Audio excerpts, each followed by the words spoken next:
name is Ashley Morales, and joining us today on Impact Catalyst is RoseMarie Richardson, Program Director for the Heart Gallery of Pinellas in Pasco. Thank you so much for being here today, RoseMarie. Thank you for having me. Absolutely. So, can you give us a little bit of background on the Heart Gallery and its mission? Yeah, the Heart Gallery was actually formed in 2001, and we are a nationwide model now. We have over 80 heart galleries throughout the United States. Pinellas and Pasco, Heart Gallery Pinellas Pasco is actually one of them. We were founded in 2006, and a lot of people ask, what do we do? What is the Heart Gallery? So we connect kids that are in foster care, searching for their forever family through adoption. So it's very rewarding at the end of the day. I love it. So, RoseMarie, how does the Heart Gallery collaborate with Gulf Coast Jewish Family and Community Services in its operations? That's actually a really great question. We are actually asked that a lot. We are a program of Gulf Coast JFC.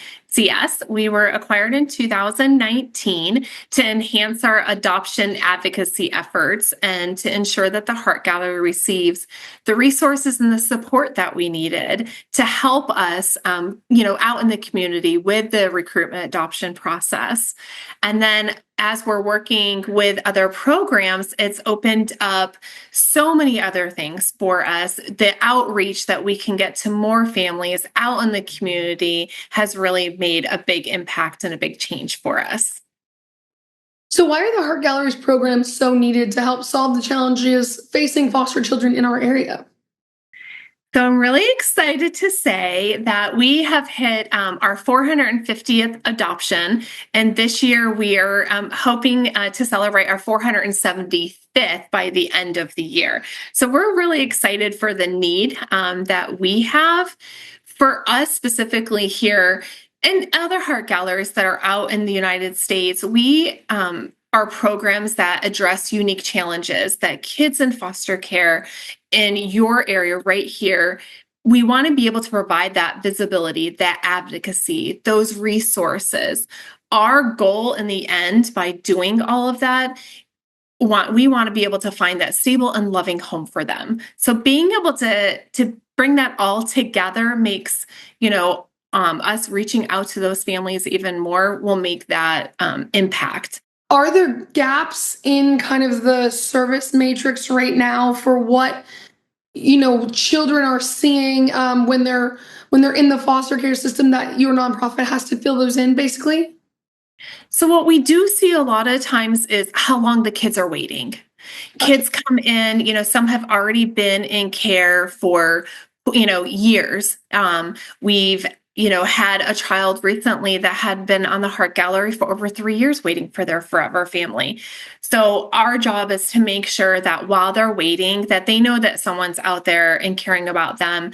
And we do that in multiple different ways, trying to fill that void and that gap, whether it's people in the community writing cards to our kids and, providing them with a birthday gift or a holiday gift, or just knowing that they're loved throughout the year, and, just being able to meet with them and, ask them what is it that they're wanting. Things change for these kids. So there's a lot of things that happen while kids are waiting.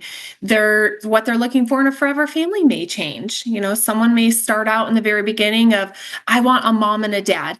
And then a year later, they're like, you know what? I think I want two moms, or I want two dads. And things really change while they're in there waiting for that forever family. And we're here to support them through that, making sure that, whatever we can do to help them.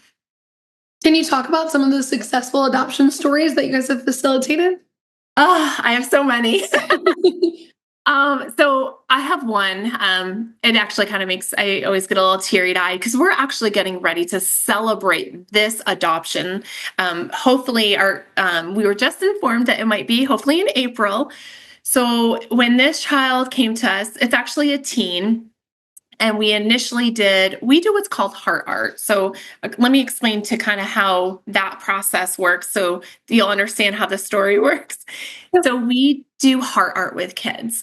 Back about 2 years ago, we wanted kids to have a say. And so we do a trauma-informed in lieu of pictures. we bring them to one of our community partners, and we work with Florida Craft Art. It's an art gallery here in St. Pete, and they work with our kids to produce some form, whether it's a written or it's a poem, it could be a piece of art, but it's them expressing themselves in a very trauma-informed way. And then we take that piece and we put it out in the community for people to, walk by and be like, oh, what is that?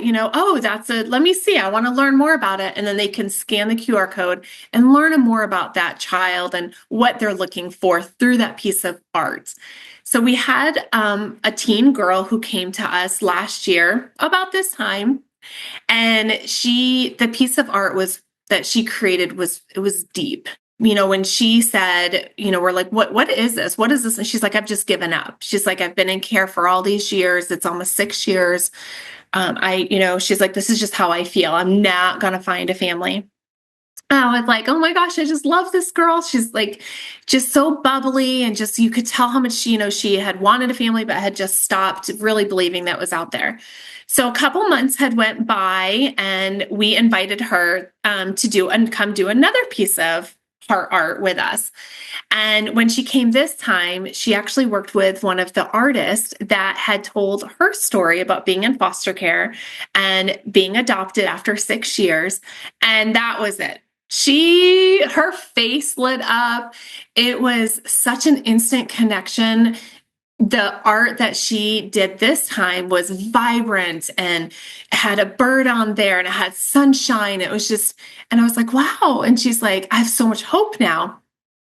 Within probably maybe 6 weeks after that, a family came through the Heart Gallery and had inquired. We worked with our local case management organization, Family Support Services in Lutheran, to see if this family was a match. They were.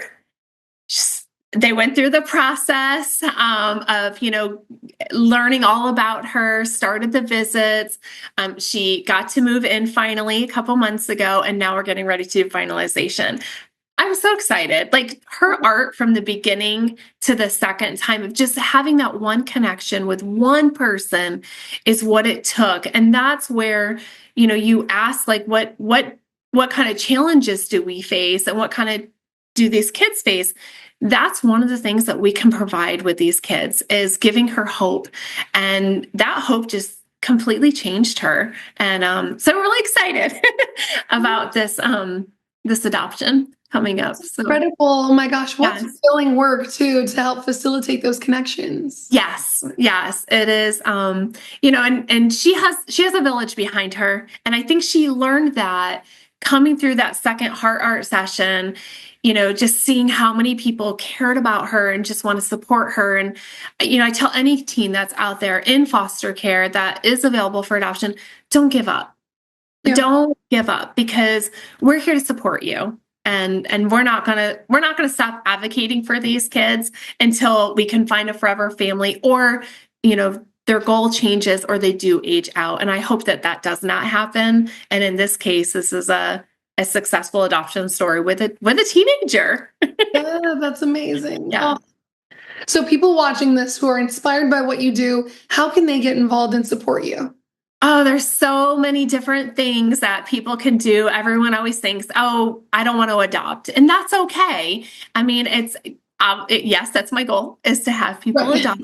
But there's other ways, sharing us out on social media, becoming an advocate for us, talking about adoption to people, volunteering with us. There's one of our biggest ways is, though, and I have to show you. Can you see Bobby? Yes. Oh. So this is Bobby the bear. We're wearing a matching shirt, Bobby and I. Yes. He's our mascot. So at finalization, one of the things that judges do is they always give a child a stuffed animal. It's usually a bear. And so Bobby has become our ambassador. So we always tell people, with a small donation, you get Bear, and then he has a book. So I'll show you our book. we actually wrote a book of Bobby the bear, and it's how he gets his forever family. And, I tell people, with a donation, you can take photos, put it out on social media, watch him find his forever family. Just he's traveled all over. We actually have a little QR code that you can scan and upload it onto our social media and watch him travel. So, but yes, there's so many different ways that people can help support us, and just being able to really make an impact. I tell people, no matter what the effort is, small or big, it doesn't matter, because you're going to make an impact on a child's life. And, to do that, you can start by just reaching out to us, go on our website and, reach out to me. You can email, you can call. But I find something for everybody. There's always a way to make an impact with us. Well, and I know you mentioned writing cards as well, right, to the kids. Is that something that maybe even like other children in the community could do?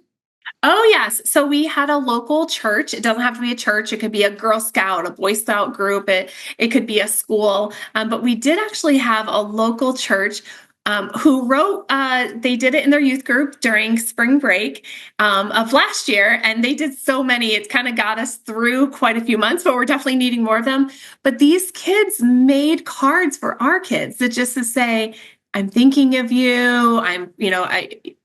Some said, I'm praying for you. Some just gave great, inspirational things. And these were kids all the way who could write. Some looked like maybe a 5-year-old, just said, and they drove pictures inside. And Yeah. then other ones were teenagers writing these cards to our kids. So yes, it can be anybody, just to give something to our kids to say, people care. They do. People care. So. Oh, Yeah. that's incredible. Well, thank you so much, RoseMarie, not only for being here today with us, but for everything you do in the community. And I'm excited that you're almost at 475 adoptions. That is, Yes. wow, Yes. that's amazing. Exciting. Yeah. Thank you so much again. Thank you. I appreciate your time and listening to us and what we do and the impact that we have in the community and our kids. Thank you. Thanks.